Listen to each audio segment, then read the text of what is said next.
आखिरी मौका दे रहे हैं, सत्ता की तेल मालिश छोड़ दो, अभी भी वक्त है, नहीं तो किसी भी गांव में कोई अखबार नहीं जाएगा और ना ही कोई पढ़ेगा।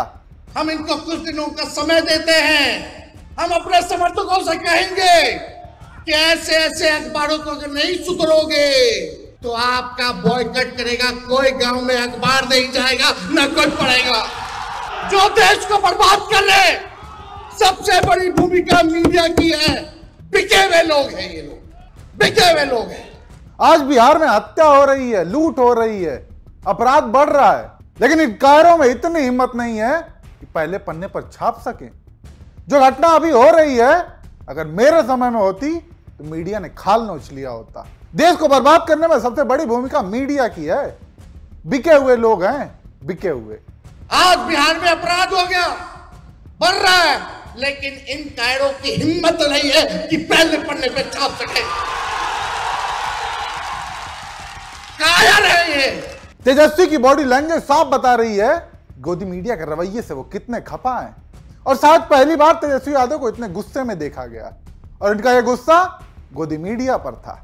ऐसे में आज गोदी मीडिया की पोल खोलते हुए बात करेंगे कि कैसे बिहार चुनाव को लेकर मीडिया द्वारा सरकार के पक्ष में और विपक्ष के खिलाफ एजेंडा सेट करने का काम चल रहा है। शुरुआत बिहार से करते हैं। मोदी जी बिहार आते हैं तो कहते हैं कि अब जंगल राज खत्म हो गया है, सुशासन राज चल रहा है, जबकि आए दिन बिहार में कहीं न कहीं लूटमार की घटना सामने आई जाती है। राजधानी पटना की बात है, अभी हाल में बीजेपी नेता और बड़े व्यापारी गोपाल खेमका को अपराधियों ने दिन दहाड़े गोलियों से भूनकर मार डाला।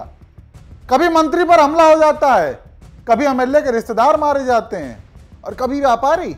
लेकिन ये घटनाएं अखबार और मीडिया में दब कर रह जाती हैं। अब कहीं जंगल राज की बात होती ही नहीं, जबकि एनसीआरबी की रिपोर्ट के मुताबिक बिहार में हिंसक अपराधों की दर में 7.2% की बढ़ोतरी हुई है। हत्या, डकैती और अपहरण जैसे मामलों में बिहार देश के टॉप 5 राज्यों में शामिल है। इसके बावजूद गोदी मीडिया के हेडलाइंस में क्या दिखता है? या तो सत्ताधारी नेताओं की तारीफ या फिर कोई बेतुका डिबेट। और यही वजह है कि तेजस्वी यादव ने गोदी मीडिया को ऐसे लताड़ लगाई। उन्होंने कहा कि लालू और राबड़ी राज में एक चींटी भी मर जाती थी तो खबर बन जाती थी।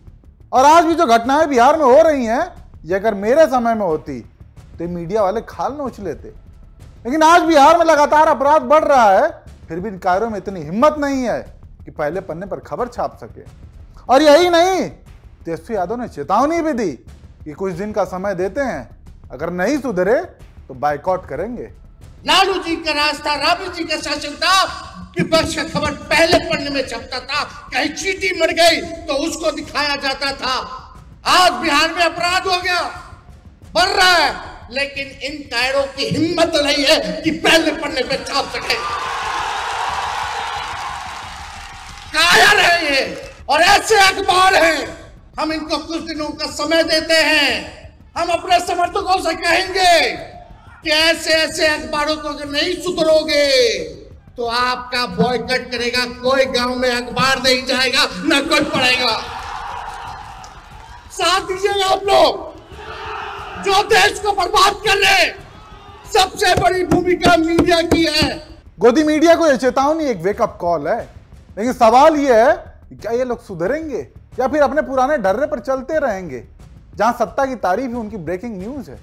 और केवल तेजस्वी ही नहीं, अखिलेश यादव ने भी मीडिया और सरकार के रिश्ते को लेकर बड़ा खुलासा किया है। नहीं पता न्यूज 24 को कितना बजट मिला होगा, ANI को कितना बजट मिला होगा, भारत समाचार को कितना बजट मिला होगा, लेकिन सुना यह है कि 1700 करोड़ से ज्यादा पैसा आप लोगों पे खर्च हुआ है। सोचिए 1700 करोड़ रुपए।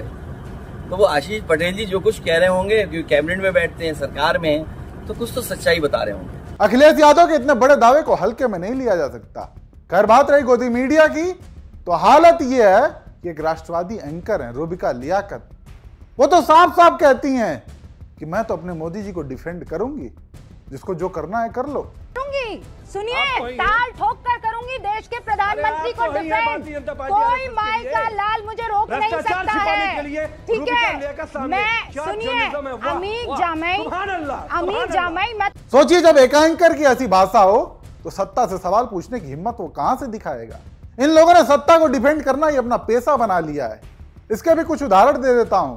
मोदी सरकार जब किसानों के लिए 3 कृषि कानून लाई तब गोदी मीडिया ने इसे मोदी का मास्टर स्ट्रोक बताया, और जब सरकार ने इन्हीं कानूनों को वापस ले लिया तब भी मास्टर स्ट्रोक बताया गया। और यही नहीं, जाति जनगणना जब तक सरकार नहीं करवा रही थी तब तक गोदी मीडिया इसकी खूब बुराई बताता था। जब सरकार ने कराने का फैसला किया, यही गोदी मीडिया वाले जाति जनगणना की खूबियां बताने लगे। और यही नहीं, कभी भी आप नोटिस करिएगा गोदी एंकर्स का विपक्ष के प्रति कैसा बर्ताव रहता है और बीजेपी प्रवक्ताओं के साथ कैसे पेश आते हैं। आप अपने सीट पर बैठिए, आप अपने सीट पर बैठिए। नहीं, आपसे रिक्वेस्ट है, आप सीट पर बैठिए, आप अपने सीट पर बैठिए। मैं डर नहीं रहा हूं। पत्रकारिता तो रही नहीं गई है, सरकार की चढ़ वंदना में अंधे हो गए ये गोदी एंकर्स। विपक्ष के सत्ता वाले राज में कोई घटना हो जाए तो इनकी पत्रकारिता जिंदा हो जाती है, लेकिन जब बीजेपी या मोदी सरकार पर सवाल खड़े करने हो तो हिंदू मुसलमान याद आने लगता है इन्हें। ध्यान भटकाने की पूरी कोशिश की जाती है, और नहीं कुछ तो सरकार को जिम्मेदार ठहराने के बजाय जनता को ही दोषी बताने लगते हैं। यह तो हालत है आज के राष्ट्रवादी मीडिया चैनलों की और उनके पत्रकारों की। खैर, आप दर्शक क्या राय रखते हैं गोदी मीडिया और तेजस्वी के बयान को लेकर? अपनी राय हमसे जरूर साझा करें।